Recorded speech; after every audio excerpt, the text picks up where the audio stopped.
Introducing Instagram Teen Accounts, a new way to keep your teen safer as they grow, like making sure they always have their seatbelt on. All right, sweetie pie, buckle up. Good job. Or ring the bell on their bike. Okay, kid, give it a try. Nice. Or remember their elbow pads. Knees too, okay? Yep. There you go. New Instagram Teen Accounts.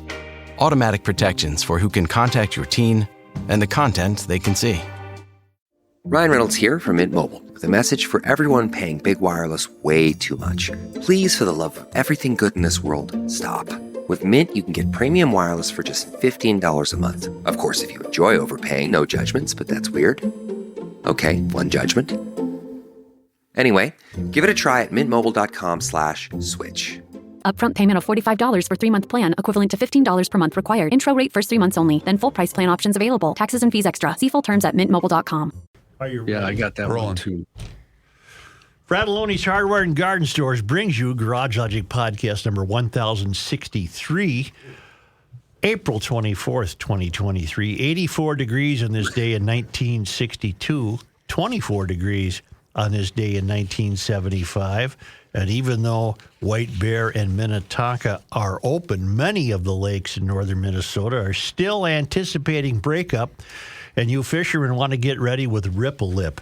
Anglers, Ripple Lip provides instructions to set up, tweak, and dial in your Humminbird, Garmin, or Lowrance marine electronics through an app.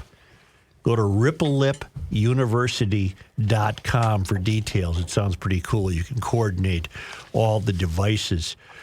Minnetonka went out on this day in 1924, 1996, 2014. And White Bear went out on this day in 1996, which means back in 1996, kids could start celebrating the advent of swimming.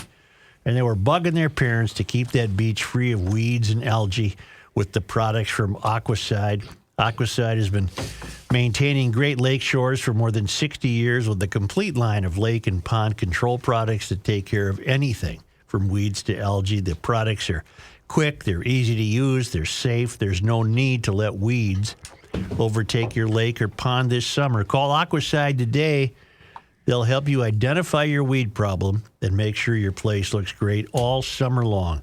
Call Aquacide at 1-800-328-9350 or go to aquacide.com. And now, from the mayor's office above the boathouse on the east shore of Spoon Lake, it's Garage Logic with Chris Reavers manning Technology Corner, Kenny Olson from the Krabby Coffee Shop, John Heidt in the newsroom, and of course, the Rookie.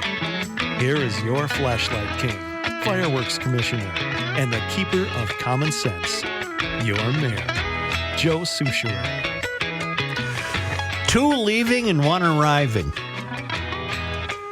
Tucker Carlson was canned.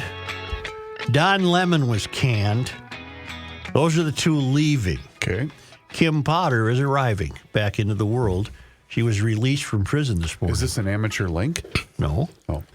Kim Potter was released today at 4 a.m. And I'm thankful that she was released. I hope she can have a life she can put back together.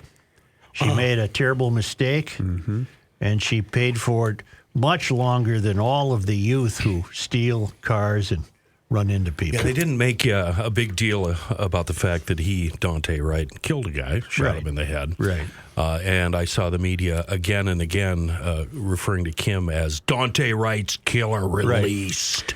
How about the before and after? That's yeah. When is the last time you saw a before and after picture of someone in jail? That's a great question. When's the last time the stories contained the conditions of the release of the one released? Never. Must maintain contact, must submit to unannounced visits. That actually she's a real happens threat. a lot. Pardon? It does? That actually happens a lot. Might happen a lot, John, but do you ever see this printed in the news? Yeah, if it's a person of whatever newsworthiness. I don't. I've been in the business a long time. I've never seen the conditions of release. You continue with the show. Find me a story of a released prisoner where the story is accompanied by the conditions of the release. Okay. I'm entirely aware that there are conditions for release. Yeah, I've just never seen them printed with the story. What's your point? I don't get your point because I'm with John. She is being made, continues to be made an example of as an evil white police officer. Must refrain from purchasing or controlling a firearm. Okay, on and on and on. You're not going to find one. You're not going to find the story of How a much? prisoner. How much? Just do it, John. You're so smart. Let's see you pull it off. 500? Yep. Francs. 500 pennies. Okay. Wheat pennies. Boy, you guys are crabby today. How do you defend that? Tucker Carlson got canned. I heard don't know that. why. I don't know why he wouldn't. I guess the only thing that's shocking about it is that why would Fox suddenly decide to can him now? They've known he's a liar. Well, it's because of the $700 million. Yeah, it's too late. They still have to pay that. I mean, he's there. Would this be they were able to do it with cause and thus then not having to pay I have no idea. pay out his remaining contract? And Lemon got canned because he's just an idiot. There's no redeeming qualities about Lemon. He's an incompetent partisan fool. Well, so is Tucker Carlson, for that matter. It wouldn't be nice if this was just the beginning. Yeah. All I needed to know was off air, those guys all thought Trump was a moron, and on the air, they defended every word he ever said or did. The hell with him. Fire him. Get rid of him. I don't know where he can land on his feet. It'll say a lot of bad things about quote unquote journalism if he gets another gig. He's already established what he is. He's a hooker. He'll be okay. Hopefully he socks some away. He's got a massive audience. Well, I'm really worried about him. Yeah, I hope he's okay. Good. Jeez. I can wait all day. Height's ever going to find that. I'll find plenty. Well, you're not going to, John. It's not common.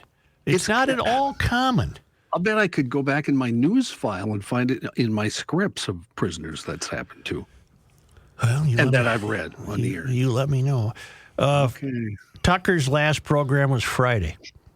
And I don't know what they're doing tonight. Rotating. What do I care? I've never watched Tucker Carlson. But I have a good friend whose kids would always call him during Tucker Carlson just so he couldn't watch it. Hey, how's it going, Dad? Hey, fine. What do you need? He wouldn't pick up on that and maybe not answer the phone. They probably figured it out. Yeah. Well, how is everybody? Well, look, I would ask you the same thing. I came in full of optimism, and now happy to see Kenny in studio. And I was in a good mood until. Well, there's no reason to be in a bad mood just because you're wrong about finding some. I read a lot of stories about people who got released from prison. I never saw the accompanying provisions. Never in my life have I seen to be as though the reader needs to be reminded that this woman is so evil and so callous and so unglued that these are the things we're warning her not to do. B as in B, S as in S. I hope she doesn't live in Minnesota. I hope she just goes away and has a life. If you continue to read the story, you'd see that she'd be in Wisconsin is where the conditions must be met. But apparently didn't read to the end. Well, that's why he's never seen the conditions. Exactly. That we've all seen. And now the whole show is getting hung up on this. I'm not getting hung up on it. Bit of minutia. Yeah, move to Wisconsin where she will serve the remainder of her sentence under supervised release. I'm glad she's not going to live in Minnesota. I hope they have some life plan where she can find some sort of peace. The woman didn't intend to kill Dante Wright. And even the judge who we doubted came to realize that. After more than a year of community engagement and anti-displacement efforts, a key group of business owners is publicly opposing a plan that could send light rail trains down West Broadway. For what reason? Public transportation. Yeah. They want to expand the Blue Line. Wow, to Crystal, Robbinsdale, and Brooklyn Park. But you know what you got on your hands here? Another Rondo Avenue situation. Why are you going to tear up that black business corridor? The business owners don't want it. Well, that doesn't Why matter. are we constantly subjected to the politicians who don't govern? They manage us. Joe, they don't know what they want. We're providing for them. We're helping. Crystal Porter, executive director of the West Broadway Business and Area Coalition, says opposition to the project is unanimous. She had a meeting with 28 of her members. The opposition is unanimous. Oh, they don't know. Who here wants light rail to come down West Broadway? Not one hand was raised, Porter said. In an open letter posted to the website of the business group, the group outlined 6 points of opposition to the Blue Line Extension Light Rail Transit Project. Among the chief concerns is the displacement of black-owned businesses in what has been defined as a cultural corridor, as well as undefined, poorly commuted impact of existing buildings. Well, then don't do it. The people who pay for this and you work for, they don't want it. Back off. The people of Summit Avenue don't want elevated bike lanes. Right. Go away. I've been a staple in this community right here in this same location for 25 years. I'm very concerned, said owner Dr. Sharon Cook. If they give me a relocation package, if they offer to build me a building double this size, you know there are things that are more important. The Metropolitan Council declined. They're unelected, by the way. The Metropolitan Council declined a 5 News investigation request to interview the chair, Charlie Zell, about opposition to the project. Maybe he was too busy wondering how they screwed up the extension of light rail out to Eden Prairie so bad that condos are falling apart. An alternative to put the tracks 1 block to the north on 21st Avenue is still on the table. We look forward to continue ongoing work with members of the West Broadway Area and Business Coalition, as well as business. Well, then listen to them. There's no work to continue. They don't want it. They pay the taxes there. They live there. They run their businesses there. That's my question. How much are they going to spend, and how much have they already spent studying this? That's a great point. Maybe this story has that. I don't know. I saved this from late last week because it got stuck in my craw. It's another Rondo situation. And you have a chance now to do the right thing. Back when Rondo was ripped up for the freeway, there wasn't anybody around that would do the right thing because they didn't know what the right thing was. I was just going to say, what is the right thing? The right thing is to listen to these business owners and avoid displacing them and tearing up their neighborhood the way it was done for Rondo. Why can't they see that now? Because they're idiots. Okay, thank you. Right to the point. Because the virtuousness of this bleeping light rail is overwhelming. It's just another crime waiting to be committed. Are they going to do it right, though? Are they going to make it where you have to go through a turnstile? Obviously, adjustments need to be made because right now it's just walk on and ride and you're not paying. No, I want turnstiles and elevated platforms. Equity. They can't pay. Okay. They can't. They get the free ride. Yeah. Copy. Metro Transit does not have a specific date for finalizing the route of the Blue Line Extension project, but the agency targeted winter 2023, spring 2024 for selecting a preferred option and obtaining formal consent of the cities through which the light rail will run. You got Dr. Cook on board here, her husband, Bishop Larry Cook. The stakes have never been higher. They have a dance studio. The couple also runs a church, a barbershop, and a gas station on the same block. Wow. Have some compassion. Put yourself in that situation. Remember that we do mean a lot to this community. Yeah, listen to them. Who has the power to stop Metro Transit? You would think the business owners should have the power. Well, it's their property. But we all know that they don't. Who do they answer to? Exactly. They don't. They're government's appointed. Well, then they're Walls people. Then Walls could step in if he had any balls. Well, he doesn't have any. He's smooth down there, like Ken doll. Well, Jesus, kind God of help me. Kind of, yes. The Walls doll. Maybe he had gender affirming care. I kept this from late last week. I just wanted to get it off my chest. You have a chance now to not commit another Rondo mortal sin. Why don't you not commit the sin? Well, won't their comeback be that this is all money that comes from federal subsidy? But it doesn't make any difference. The And decision-making power is local. All right.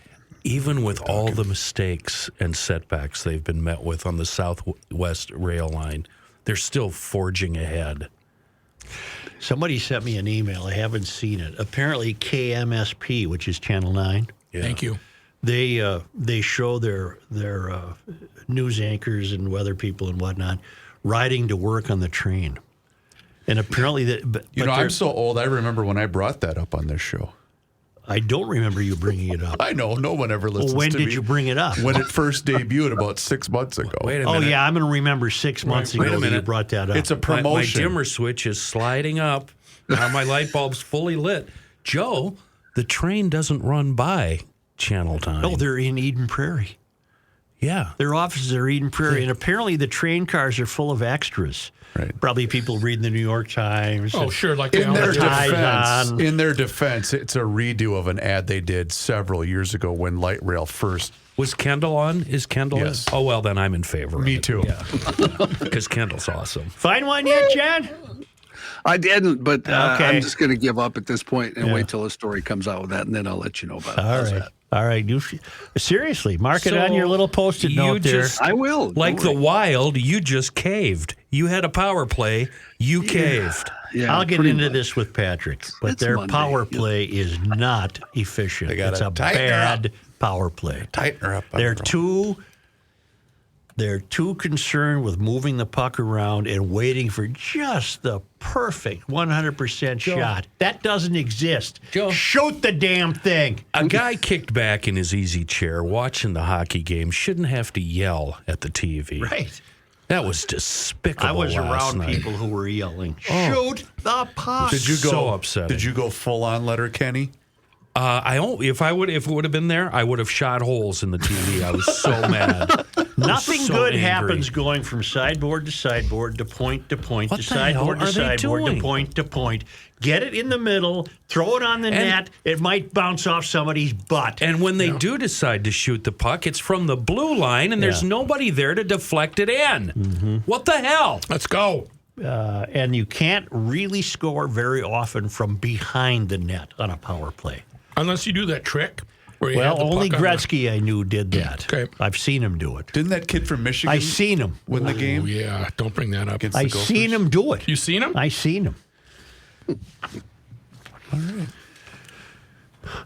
Well, we were talking about businesses trying to fight off the extension of a new light rail line. All businesses have their concerns, and Eckberg Lammers is there to help you with your business planning, your succession planning, for example. That should be considered at the start of your business and revisited throughout the life of business, not just when someone decides to sell or retire. This is particularly true of family businesses where the different children might have different interests. If you own a business and you want to make sure the value you've built in isn't lost to your family or your partners or whoever you work with, you can rely on Eckberg Lammers to straighten that out. You need a plan in place to make sure someone committed to your family's interests or your partner's interests is able to set up and manage the company, protect the business relationships that have been made, and make sure what you build is not lost after you're gone. Keep the family business in the family. Eckberg Lammers will assist you with your succession planning. And all you're doing is you're helping to ensure the future, a successful, long future after you step away. Call Eckberg Lammers at 651-439-2878 or visit eckberglammers.com.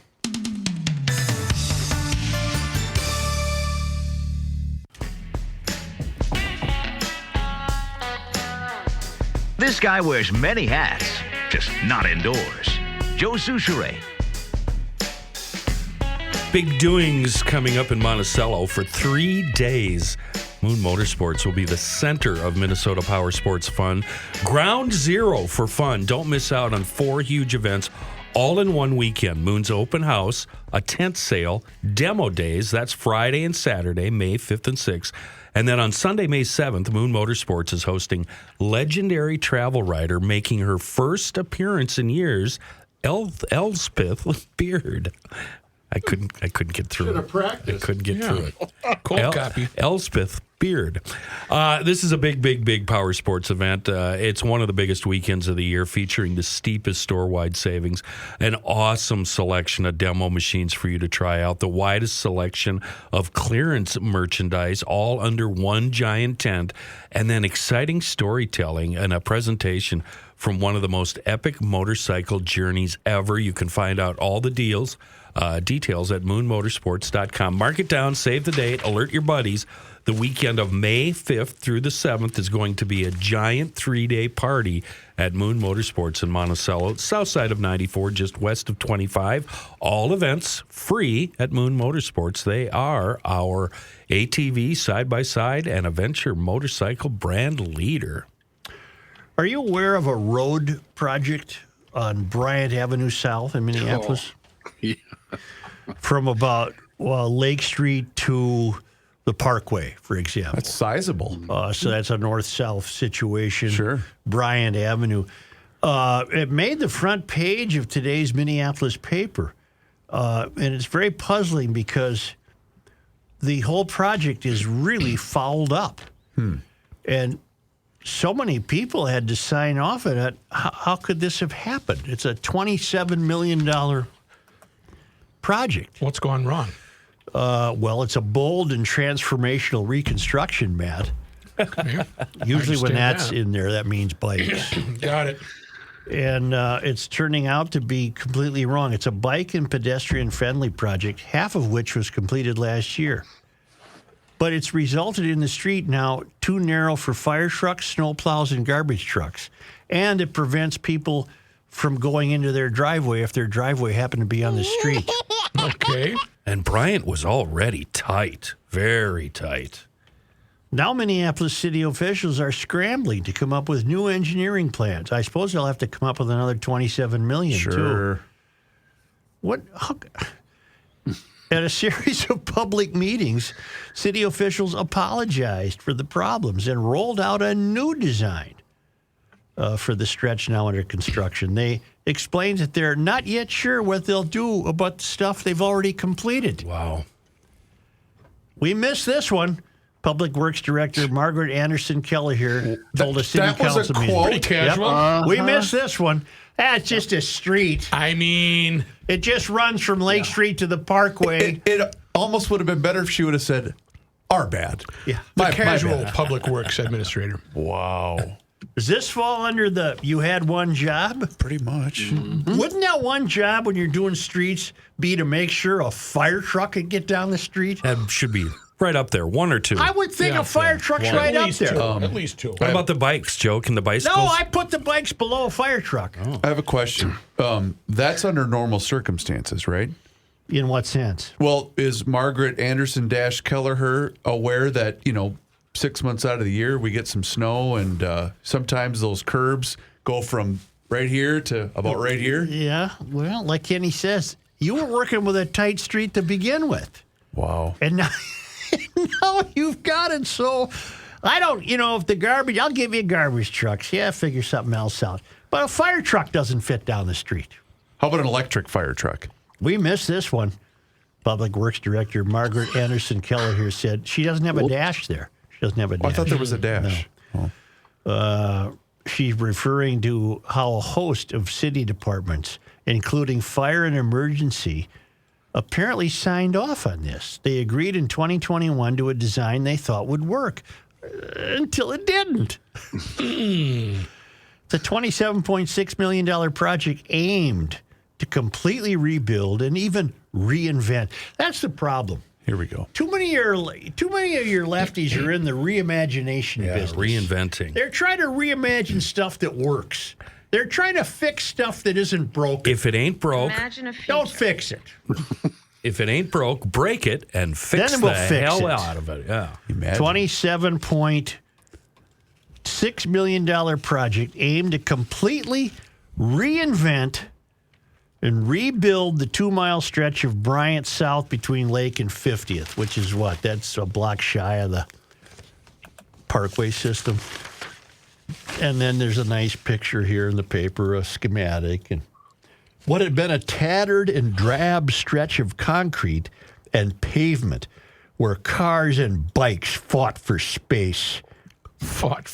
Would be reborn as an environmentally friendly, multimodal corridor where drivers, cyclists, and pedestrians could have their own real estate safely demonstrated by green strips of earth. I hear birds chirping and that would squirrels beautify frolicking. the landscape and cleanse storm runoff. You idiots. Wait a minute. You morons. What if they're geniuses, Joe? They're not. If the streets you aren't able to navigate this stretch of road, you can't carjack a vehicle on there, huh? You know, the original plan had residents and merchants opposing it because it eliminated about half of the parking on the street. Yeah, and there's a lot of parts on Bryant, most of it actually, where there isn't an alley. There's only a few alleys between Lake and 50th. Well, and then turning into your driveway now apparently is problematic from the street. Yeah. We'll just walk. What more can be said about this? Stretches are too narrow for garbage trucks and plows, so the city has had to send pickups to plow Bryant, which is a snow emergency route. You'd think for a snow emergency route, you'd get a street wide enough for the plow. Minor details. Bryant is one of those streets in South Minneapolis that you just don't use. You go over to Lyndale or even take a smaller, like Colfax or something really small, just because it's less hassle. Bryant sucks. It always has. I can't believe fire truck can't make it. I can't believe they managed to make it worse. They made it worse. It's They could maybe have a bike brigade, and they have a long hose, and they just come down the street. They're going to need one hell of a hose, aren't they? They are. It's going to be long. I mean, but you They'll can. need 100 people to move the hose. Right. Think of when the fire truck has to enter in the navigation, too, the route it will have to take them to get to that How am I going particular to get house. here? Take a left at here, go over Bryant, under it. Here. City Transportation Director Jenny Hager acknowledged the Public Works Department ultimately deserves blame. We thought we had it right, and we didn't, she says. Once again. Well, does she get fired? No. Does she get reprimanded? No. She's not Tucker Carlson. Come on. Hager and others in the city last week rolled out revised designs for Phase 2 between 42nd and Lake. So they got 8 blocks left they haven't screwed up yet. Yeah. Apparently. Yet is the key, Joe. Keep reading there, Joe. I think you'll like the next sentence. Where too. crews will begin working April 10. That's already passed. The changes will raise the project's total cost. Oh, sure. But Hager emphasized overruns will be borne by the city and that special assessments for residents won't rise. You know why, Hager? The residents have already paid. The city doesn't bear anything. The taxpayers do. Oh, my God, we're so poorly led. It's just horrendous. We know this feels fast because it is, Hager said, noting that the redesign plan was going to contractors even as the work was underway. She apologized for what she and Anderson Kelleher acknowledged wasn't the smoothest way to communicate the sudden changes, which left some supporters of the original design crying foul and accusing the city of changing course without transparency. You know what they did? They changed horses in the middle of the stream. They pulled a fast one. They did. Pulled a fast one. Hager, Anderson Kelleher, and other public works officials said they're confident. Why would anyone be confident that they're confident? I think they've blown their confidence They've rights. transferred confidence. They're confident that changes adhere to the original vision. That's the problem. Quit having visions. Are you all high? Yeah. Quit having visions.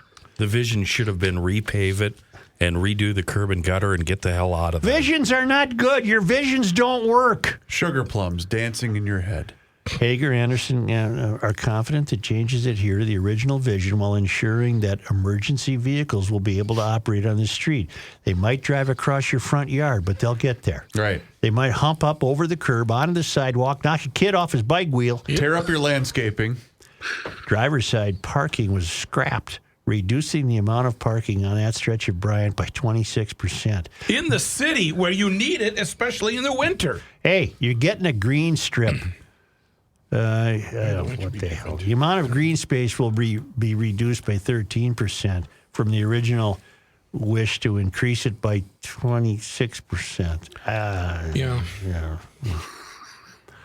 Boy, you got that some nice police work there, Larry. That's some nice public works You work. should. I think this calls for you to drive over there. I'm going to. I want to see it. When you get there or when you come back, I want you to make a point of trying to drive on 40th Street. Okay. Choose it from, just go from Bryant and just start heading east. To 40th. No, 40th runs east and west. Okay. So I want you to take 40th back eastbound over to St. Paul, and you can see what Minneapolis did to that street. About, I'm going to say 15 years ago now. They turned it into a biking thing. They eliminated lanes. They made a lot of it one way. They put in these obstacles where you're going down 40th and all of a sudden you don't have any choice. You have to take a right or you have to take a left. It's the worst street now in South Minneapolis, and it sounds like they're giving Bryant the 40th Street treatment. You know, I just stumbled on a deep thought. A lot of these visions are driven by a self-deception that we don't have winter.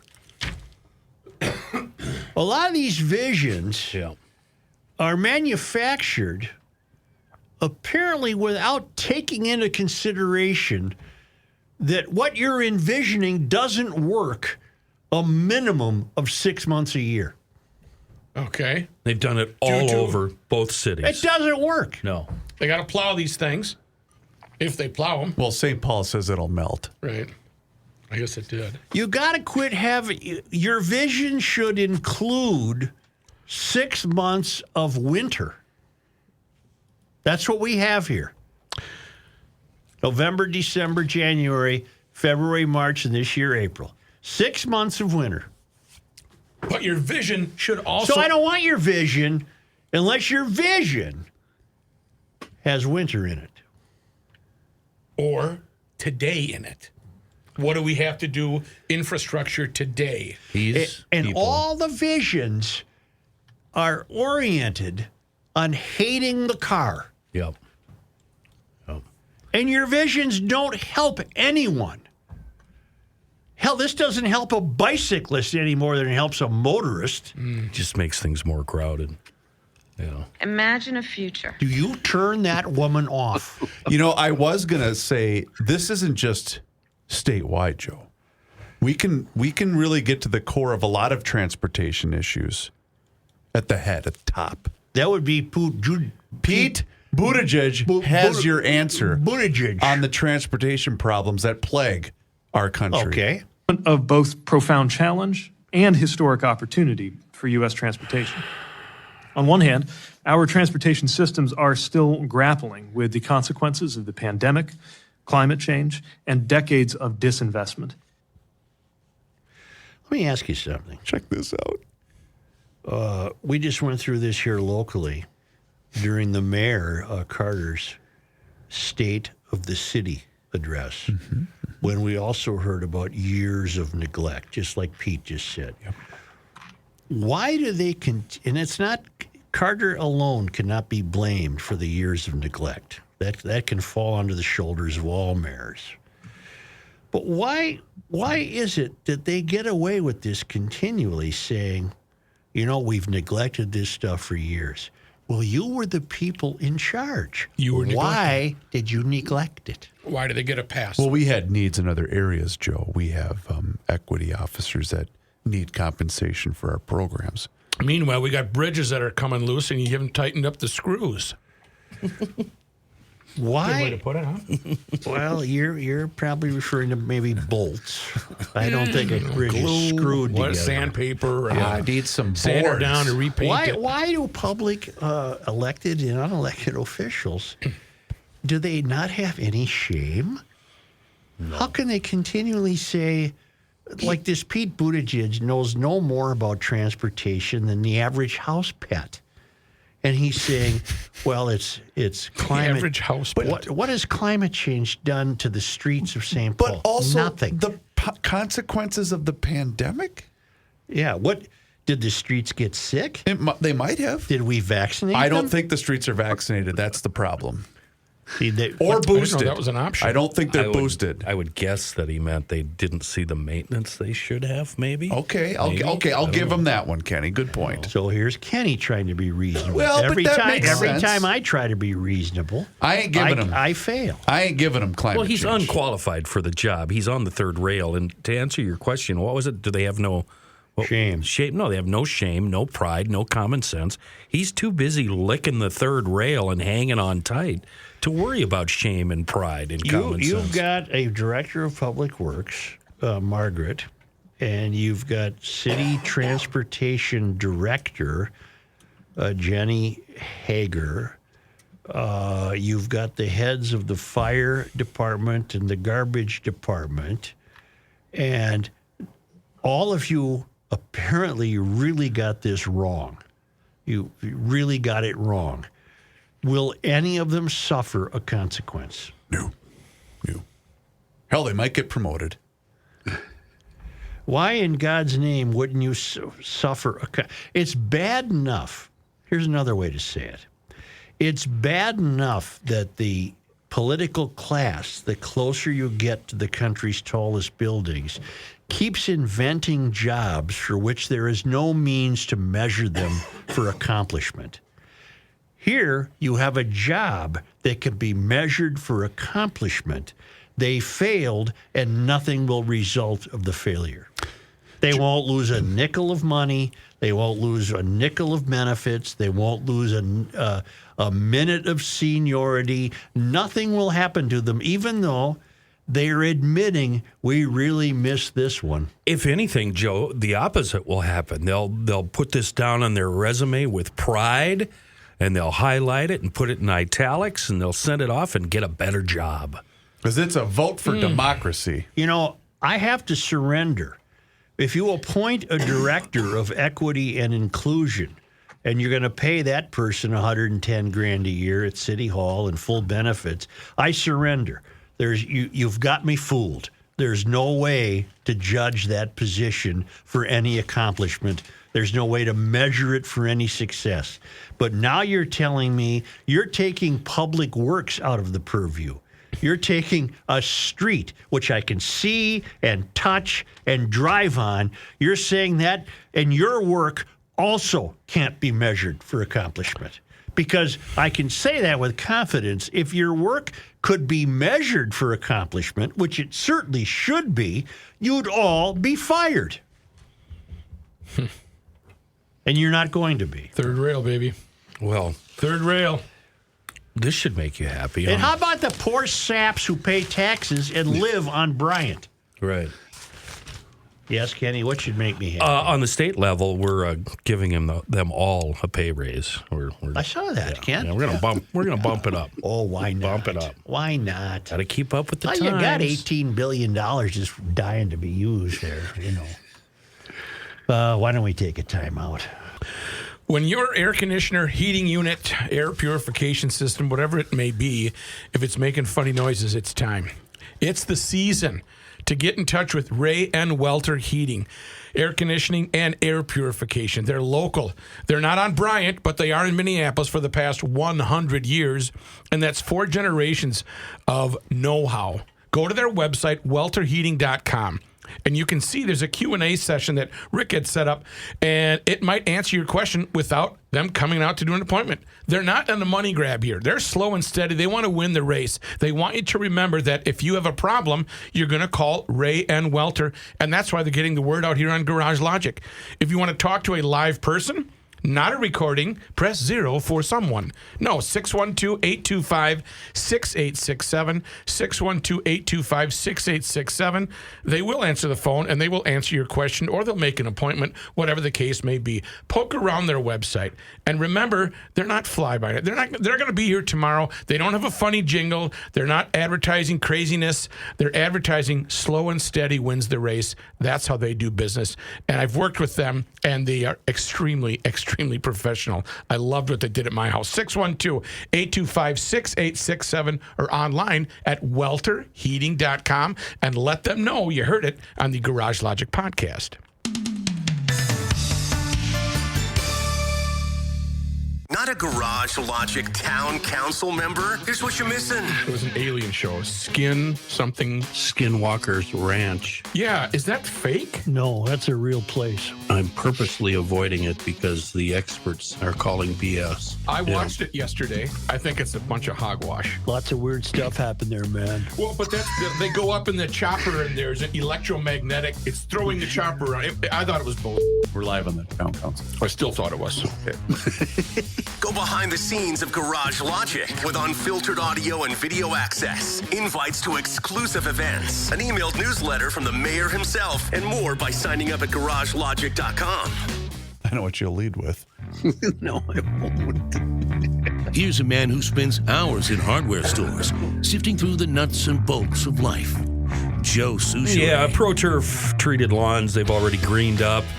The ProTurf pros, they're already out servicing clients, throwing down treatments. And if you want a beautiful lawn all season long, better than your neighbors, click on professionalturf.com. It's made for those of us that are obsessive about our lawns. We want the best lawn on the block. We go with professionalturf.com because they've been doing it since 82.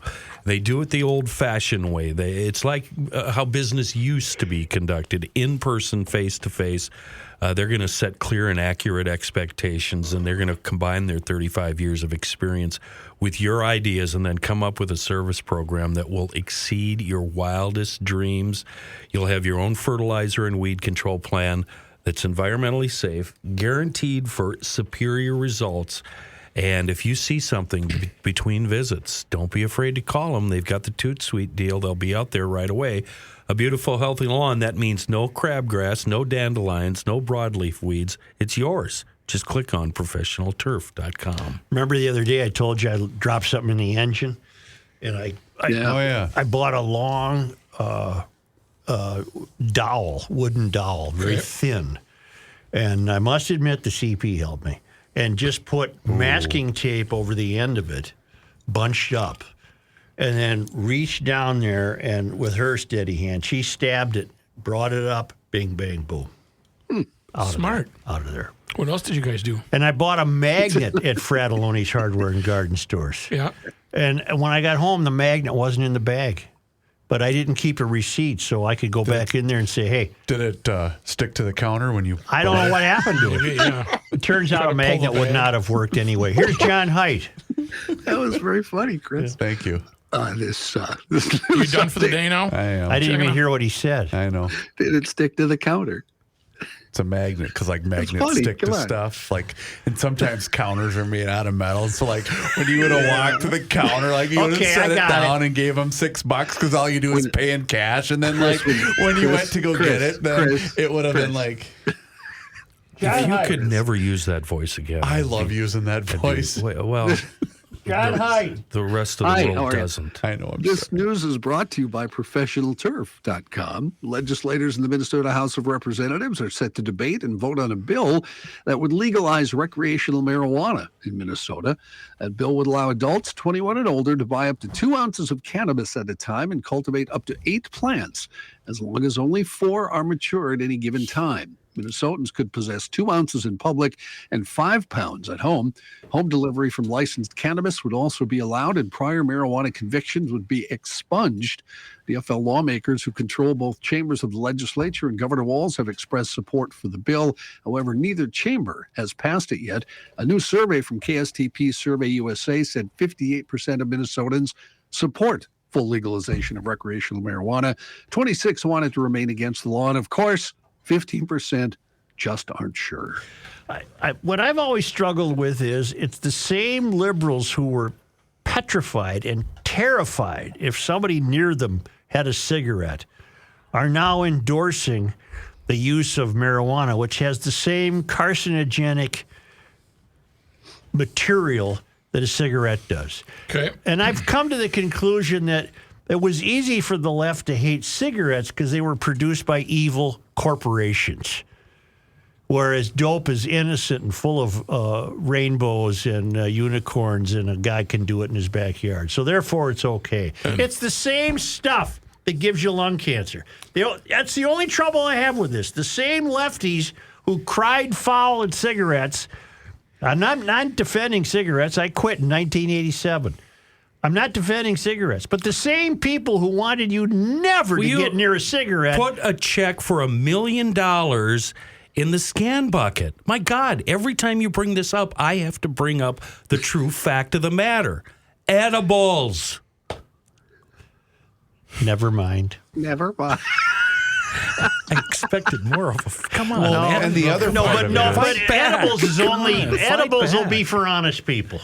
Okay, but the other part of this is obvious. It's the increase in tax revenue. Well, you were getting taxes from cigarettes. No, but that's why they're in favor of legalizing dope. I'm just saying it's a horse apiece in terms of your lungs. What should be interesting is to watch what plays out with the cities of Minneapolis and St. Paul, because they've regulated flavored tobaccos and fancy cigars and whatnot. And it's basically a racist law. Absolutely. I mean, it truly is a racist law because black people are the people that smoke that. Plus, they've told black people, you ain't buying no menthol cigarettes in the city. So that's what I mean. Yeah, same thing. So I'm wondering what they're going to do with the weed shops then. Plus, why were they banning menthol cigarettes? Under the guise of helping black people not smoke? They know what's good for us. Oh. They're helping, Joe. They're here to help. A former Minneapolis firefighter, we talked about him last week. A firefighter? Did he say firefighter? I sure did. Firefighter. I think he said firefighter. Ouch. Ding, ding. Pardon me. That hurts. Former Minneapolis firefighter charged with assaulting an ex-Minnesota Gopher football star is back in jail. The reason? He cut off firefighter. No, that was a sneeze. Oh. He cut off his ankle bracelet and led law enforcement on a pursuit in western Minnesota, that pursuit lasting more than an hour. We talked about him last week. 54-year-old Eric Jaggers booked into the Wilkin County Jail this past Saturday morning on suspicion of fleeing police in a motor vehicle and obstructing the legal process in connection with the chase in Breckenridge a few hours earlier.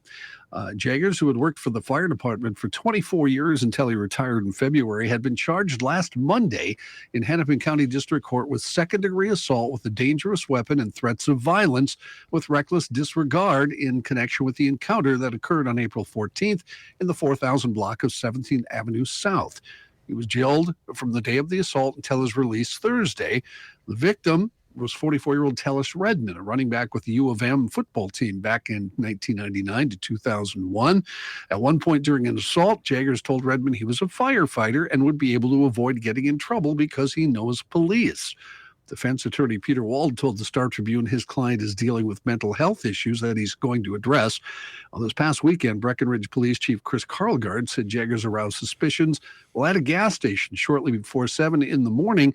Not a good thing probably to do in public, but surveillance video shows him inside the Blazer Express gas station using a clippers, borrowing it from the clerk and cutting off his ankle bracelet.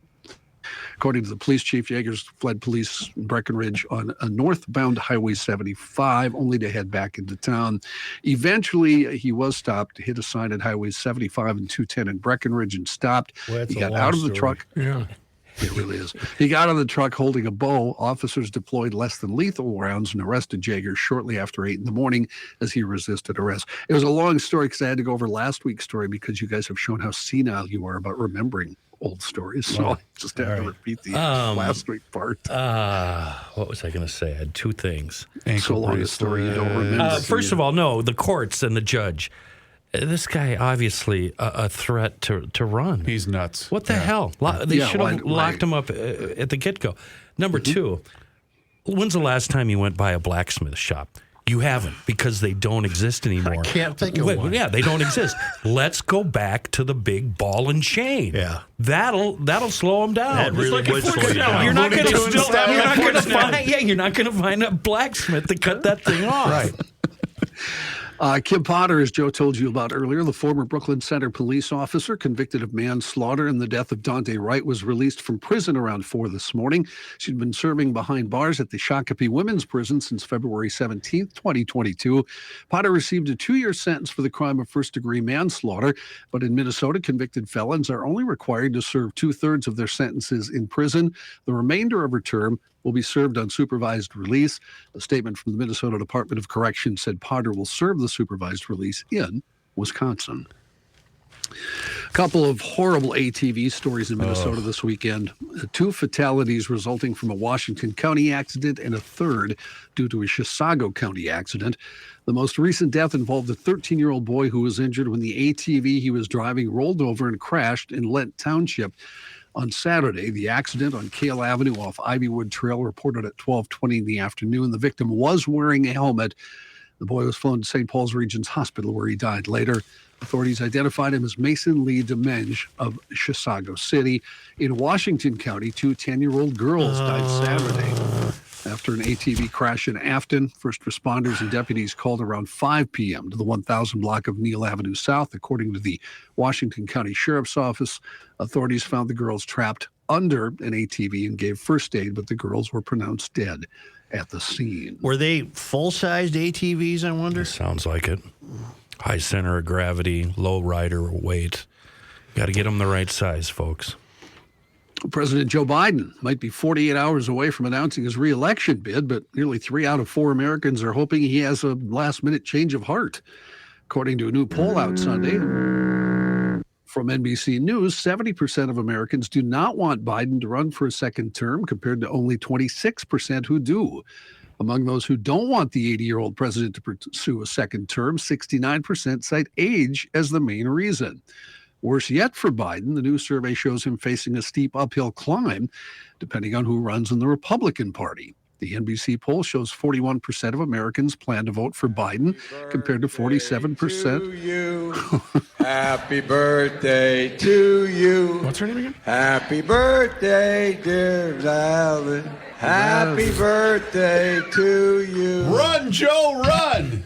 If there is a silver lining to the dismal numbers for Biden, it's that he's still more popular than right now his most likely 2024 opponent.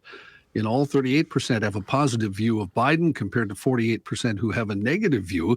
Former President Donald Trump has 34% positive view, compared to 53% negative. This used to be one hell of a country. We start off with 2 words. Yep. Made in America. That's right. We'll be back with some more news right after this brief message. Never a fun situation to discuss. People going through it, losing people at all ages under terrible circumstances.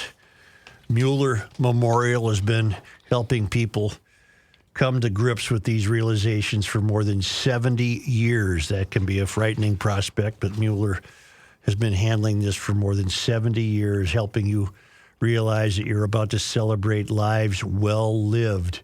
Family owned. I've known them all my life. They're good friends of mine. They take care of the difficult details, and once they explain them to you, they become less difficult, less fraught with anxiety. They help create the perfect event to honor your loved one and bring families together to celebrate that life well lived. I don't know what more to tell you, except Scott has written a book, What to Know Before You Go, and that answers all the questions.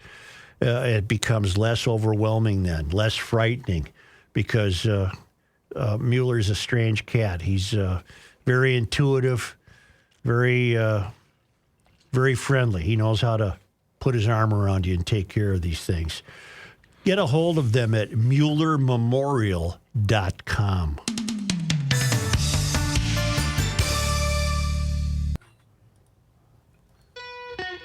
It's the end of the world as we know it, and he feels fine. Joe Souchere. Who, I ask you, who lives in a pineapple under the sea? SpongeBob SquarePants! I have no idea who does that. A mermaid. What? Kenny, you're the best. Oh, I hope the guys at Tri-State don't mind. They don't mind. They're GLers, the Tri-State family. They've been one of the premier Bobcat dealers here in the Midwest for, 83. I'm not going to do the math. You go ahead and do the math. That's a long damn time in my world. Toro, the absolute leader in lawn care, one of the lines that Tri-State sells, and Tri-State still has last year's 54-inch time cutter. They're zero turns with the MyRide suspension for $42.99. That's a darn good deal. Current model year 50-inch time cutters, $37.99, and you can see all the details at TriStateBobcat.com. Now, I want to talk about batteries, okay? When Toro decided to get into the battery-powered handheld world, they did it right. The 60-volt power source with the Toro FlexForce system. This thing runs the string trimmers, the hedge trimmers, and the leaf blowers, but it's on the backpack. It's in a backpack form.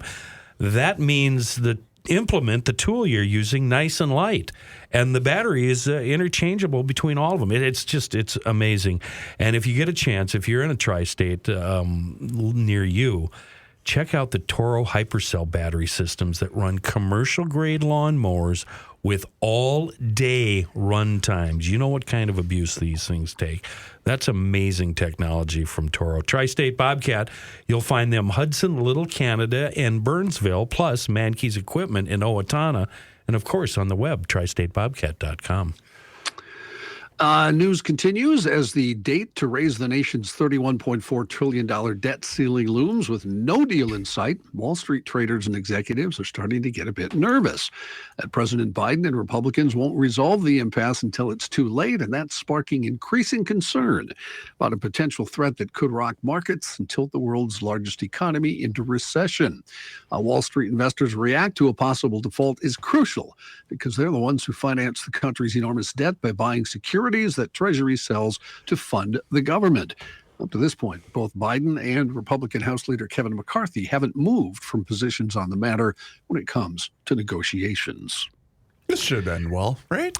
Yeah, good luck with that. No, you're not thinking so, huh? I don't care. I don't know.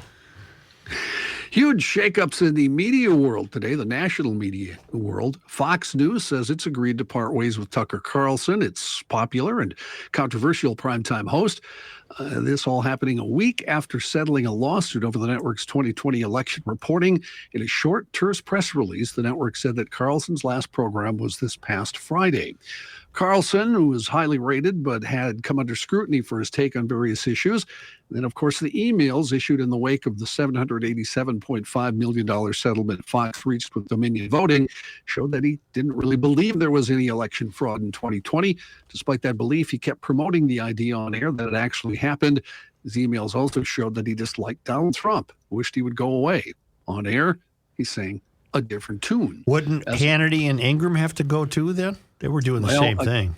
The other thing that enters into this apparently is there is some, how can we put this, sexual things going on that he's been accused of. Oh, the old playing around in the office. Yeah, exactly. So hey, can you look at this for me? Something doesn't seem right. Yeah, look a little closer. Hang on. Meanwhile, Don Lemon has been fired from his post on CNN. The former anchor sharing the news in a statement on Twitter Monday. He said, "I was informed this morning by my agent that I have been terminated by CNN. I'm stunned." Lemon continued. You shouldn't be stunned, Don. You're a moron. He's going to blame everybody but himself. Right. Lemon continued expressing frustration with the manner in which he says the news was delivered to him.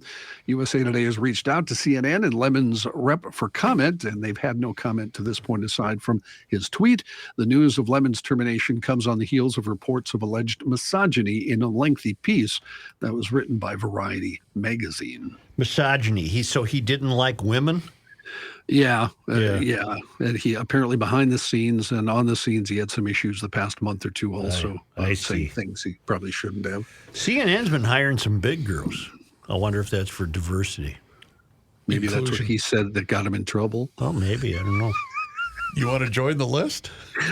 I don't work for CNN. I know, but the hell with them. Kenyan authorities. And I never would. I don't. Do you see where Barkley's going to CNN? Charles Barkley. I did not know I that. did see that, Yeah. yes. With, what's her name? Some gal. Wouldn't it be awesome if they gave him Lemon's job? Oh, yeah. The Barkley take. He would do well at it. Oh, my God, it would be the so news is good. terrible. Didn't he want to run for governor once of Alabama? Alabama. Or is that just talk? Is it? I think he would have been a great governor. I don't know that he wanted to. It was suggested, but he said something about he didn't want his personal life exposed or something to that. Is it true that at some point over the weekend they threw it to him to get his opinion on whatever was happening on the court, and he said he was watching hockey? Yes, I actually saw that. He did. He said the Timberwolves game was extremely boring. He said, I was actually watching hockey, and he talked about what the score was. That's what I. Well, then he had to be watching Edmonton and L.A. Look, I don't remember who he said he was watching. Somebody was ahead 3-2. You put Chuck together with who's the dude? Shaq? Yes. Oh my God. Yes. Oh, I would be there every day. Yeah, but for Shaq that. you can't understand. Well, maybe you can't. No, he's You so clown. colloquial and so I can understand everything he says. mushmouth, you know. Oh, Would you want pizza? Yeah, would you want pizza? that's why it would be awesome. You know what? I'm going to skip the Kenyon story after that. Ring night for the champs. Shiny, ain't that Kenny? Shiny. You just direct that to Kenny. How many you have? Yeah, because Chuck don't know what it looks like. I don't know what it feels like. I didn't have Kobe and D-Wade dragging my fat ass around like somebody else. That's all right. Way to make him quit, Jordan. Mike made you quit in Phoenix. Nice shot, Paxson. Rick Fox carried you too. Air Gordon. Joy watching Mike you Madsen.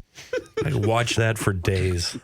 Who's the guy at the Vikings? I always wanted him to have Pat a show. Williams. Pat Williams. Oh, I want him to have a show. That's a French thing, isn't it? Louisiana. Yeah, Louisiana. Yeah. But the best It ain't about getting back on. It's about trying to win. So that's all main focus. We don't care if we was on the road this week, at home this week. We got to win this game. I could win. I could listen to that all week. That's good. Just can't do it. I'd want him on with Patrick because Patrick go, what? What do you mean? It's like the neighbor on King of the Hill, remember? I know because I go Dale? home. Yeah. Dale, yeah. Ken Potts, one of the last two remaining survivors of the USS Arizona battleship, which sank at Pearl Harbor, has died. He was 102 years old.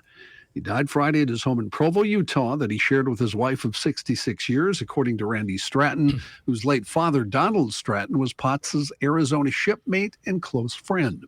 Stratton said Potts, in his words, had all his marbles left, but lately was having a hard time getting out of bed. When Stratton spoke to Potts on his birthday, April 15th, he was happy to have made it to 102. Stratton said he knew his body was kind of shutting down and he was just hoping he could get better, but it turned out he couldn't. Potts was born and raised in Honey Bend, Illinois, and enlisted in the Navy in 1939, worked as a crane operator, shuttling supplies to the Arizona the morning of December 7th, 1941, when the Pearl Harbor attack happened. In a 2020 oral history interview with the American Veterans Center, Potts said a loudspeaker ordered sailors back to their ships, so he got on a boat. He said, when I got to Pearl Harbor, the whole harbor was afire. The oil had leaked out and caught fire. The Arizona sank just 9 minutes after being bombed, and its 1,177 dead accounts for nearly half the servicemen killed in the attack. Today, the battleship still sits where it sank 8 decades ago. Potts recalled decades later that some people were still giving orders in the midst of the attack, but there was a lot of chaos, he said. He said he carried the memories of the attack over the course of his life. He said even after he got out of the Navy, if he'd hear a siren, he'd start shaking. Stratton notes the only remaining survivor from the Arizona is now Lou Conter, who is 101 years old and living in California. So one left, huh? Lou. One left from the Arizona. Yeah. A Spanish court has ruled that a company was wrong to fire an electrician who may have drunk more than 3 liters of beer in one day. The reason the court says the company was wrong? Well, they hadn't proven that the consumption had left the man inebriated, intoxicated, or too drunk to work. There you go. How much is 3 liters? I don't know. That's quite a bit. It's like a shot. 175. 2 shots, right? Oh, wait. No, 3 liters? A liter's this No, big. a liter's a 175 is the big. Who are the asswipes that put that in the story? 3 liters. Give me. Well, that's from 2 the of those Daily big Mail. ones. It's from the Daily Mail. It's a British paper, Well, Kenny. make the Quite translation right. news, man. Quite right. You know what it is, Kenny? Hey. A lot. What are you, a commie? Nobody knows what a liter is. Well, certainly you don't if you think it's a shot glass.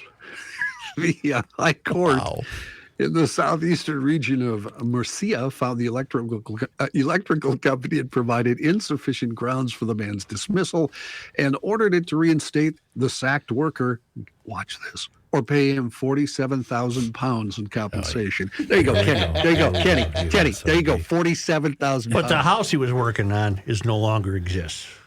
No, it's still It's there. caught on fire. No, he's fine. You don't want to worry about worry about him being drunk. You want to worry about what happens when he sobers up. It'll kill you. Right.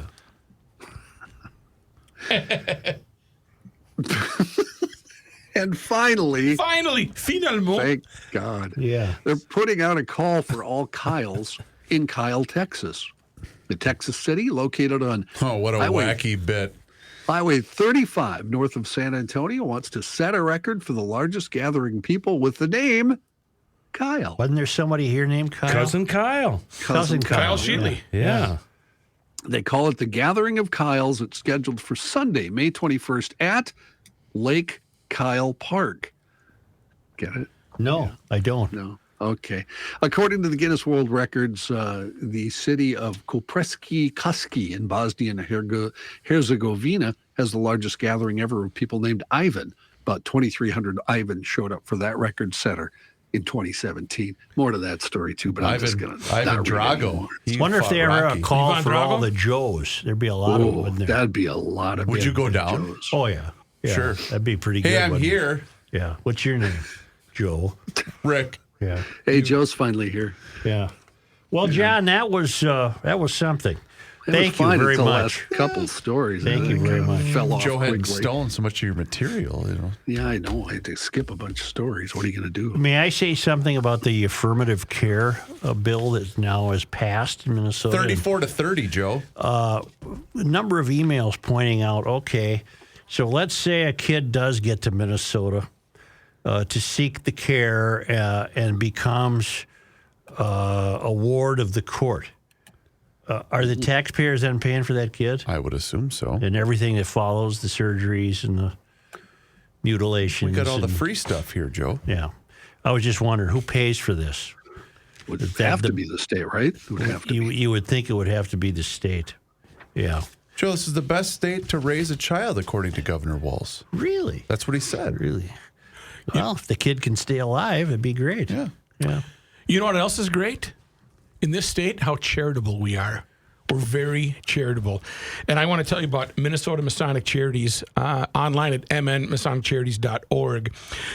Some time ago, we told you about the Minnesota Masonic Charities Scholarship Program. It's one of the largest private scholarship granting organizations in the state of Minnesota. Minnesota Masonic Charities is proud to support the young people of Minnesota. How are they doing that? Well, I'll tell you how. This year, they launched a brand new scholarship program that's unlike anything I've ever seen. They call it the Selfless Scholar. The way the scholarship program works is instead of inviting students to apply for a scholarship based on their achievements, this scholarship encourages young people to look beyond themselves, recognize the kindness and selflessness of their fellow students. It's really neat. And after receiving hundreds of wonderful stories, MMC has finalized the recipients for 2023. Over the course of the next several weeks, I'll be sharing some of those stories with you, our Garage Logic listeners. One other cool thing about the scholarship is the $5,000 scholarships are split between the nominator and the nominee, thereby awarding both the person who took the time to write the story and the person whose story got the attention of a peer. I'm looking forward to bringing you some of those wonderful stories. Stick around for those. Meanwhile, go online to mnmasoniccharities.org if you'd like to learn more. That's mnmasoniccharities.org. They're a fantastic operation, and when you talk to them, let them know you heard it on the Garage Logic podcast.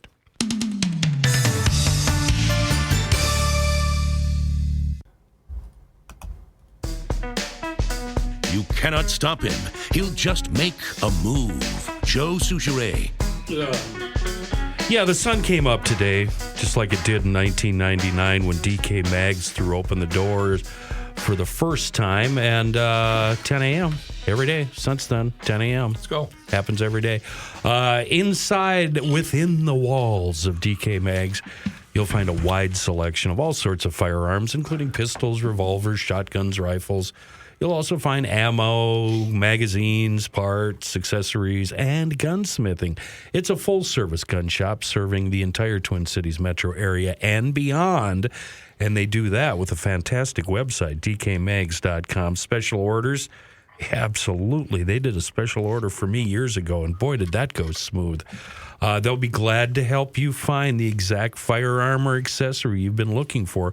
They'll also buy your old unwanted firearms, from single items all the way up to large estates. They do consignment and auction service. It's a wonderful, wonderful place. A great staff, wide selection, and fair prices. DK Mags, Old 8 in New Brighton, and on the web, dkmags.com.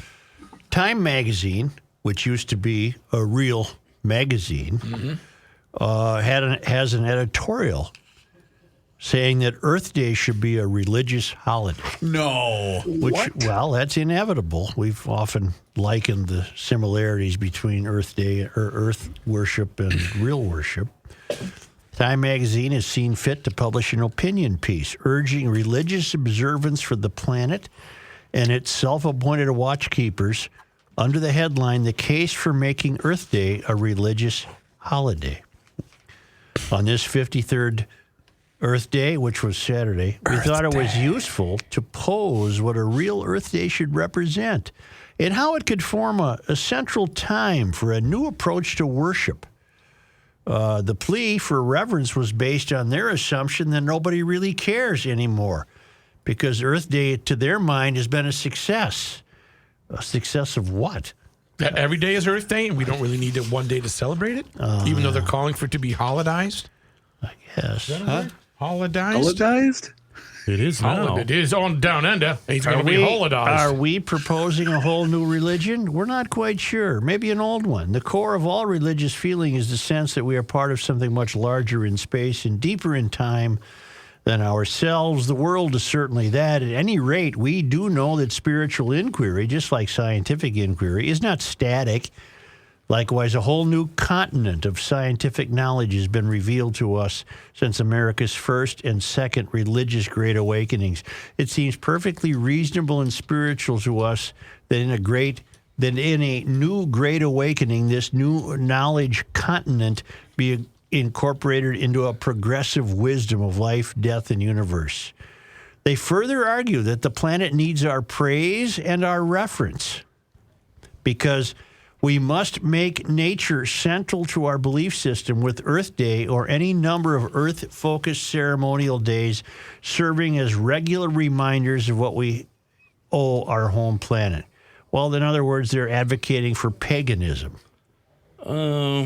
It kind of sounds like what the Native Americans believed. And I'll take the Native Americans. I ain't taking time. And the Democrats in charge did everything they could to kill off the Native Americans. If I may, again, here I am defending the media again. It's actually it's an opinion piece by guests. It's not Time itself. So it'd be like Time ran it. Time offered the space. Well, that'd be like me picking on the Pioneer Press because of one of your columns. So I think you've done that before, John. No, but the Pioneer Press would have to give you the space to do that. Just kiss and get over with it. It's been always wrong. It's been the whole show with you two. He's been wrong twice so Just far. make out with him once. Twice. Give him a kiss. You're like the Larry David show. Yeah, well, that's I think just they've like settled out of your court. opinion, man. You know, as a member of corporate America, I'm on board. Giving this a religious holiday designation, I'm on board. Let's go here. Bring them. Climate change is the last priority for Americans and has dropped as an issue that must be dealt with immediately, according to a CBS poll released 12 months ago. The poll found climate change was last on the list of most important priorities in America. We need more holidays on a Friday. I agree completely. And then follow it up with a Monday holiday. The economy, inflation, crime, Ukraine, immigration, all precede climate change in order of importance. So you can put this climate change thing in your pipe and smoke it. We could do Weed Day on a Friday and Earth Day on a Monday. Love it. That would be perfect. How the hell with them? I mean, climate change is not a religion. But Pete Buttigieg said that's what we have to blame. I know, Pete. Pete's great. Only because they come to us all the way from Marloth Park in Mpumalanga, South Africa, from the Traveling Lymans at worldwidewaftage.com. On this day, Joe, today is April 24th, 2 days after Earth Day. In 1846, Seth Eastman became the commander at Fort Snelling for the third time. Huh. But he only held the post until May 14th. Term limits. Mm-hmm. Huh. On this day, April 24th, in 1914, in a scene reminiscent of a biblical plague, thousands of frogs overran Melrose, Minnesota. The Melrose Beacon explained that the frogs' annual migratory pattern ran through town. The Melrose Beacon. Yeah. Frogs migrate? Shut up. Do they go south for the No, winter? shut They live up. under I thought they buried themselves. Yeah. Yeah, under the grain doors, like Royce Well, says. they would have said climate change, but that hadn't been invented in 1914. Waiting for the golfer to come And by. finally, Bullfrog. Whoop, that's the wrong soundbite. That's for a different one. and finally, in 1956, On April 24th. on this day, what happened in sports? What year? 1956. Something. Usually, you get the sports ones right. Something with the Millers? Yes. Willie Mays. No. Willie Mays Ted Hayes. Williams. No. Doesn't have anything to do Don with Zimmer. Doesn't have anything to do with a player. George Mikan. Has Don nothing Lemon. to do with a player. With the Harmon facility. Killebrew. Did the facility, Metrodome. did they tear it down? Did they build it? That The ballpark Millers- on Nicollet. The Millers played their first game at Metropolitan Stadium, defeating the Wichita Braves 5-3. Huh. What? On this day, Today's April 24th. in 1956. So, wait, Metropolitan Stadium was already built before the Twins arrived in 61? There Well, it you was go. built in the hopes of attracting a major league team. There you go. My God, how could you not know that? I didn't read the book. It's not. It's barely a The pamphlet. ballpark book? There's a nutty ballpark where crazy shit happened. Out there in them cornfields. Hey, we're live on the town council. And the show. That's okay. I thought we were on break. 1956, April 24th. I want to know what day that was. Oh, my God. Just wrap this up. I got you. 1956 calendar. April. 1956 calendar. What was April 24th? Because you know what? You're talking festive right there. That was a Tuesday, Joe. A Tuesday? Tuesday. Yep. Jeez. There were many former major leaguers or people who would go on to become major leaguers in that game, including Bob Uecker. Oh, really? He was with Wichita. Why don't you save this for Monday Night Sports Talk? Thank you, GLers. Hold on. I'm getting the word to In 56, the Ten Ferme la Commandments. bouche. Ferme la bouche, that's close your mouth. Ferme la gauche, that's shut up. All right. We're going to do this.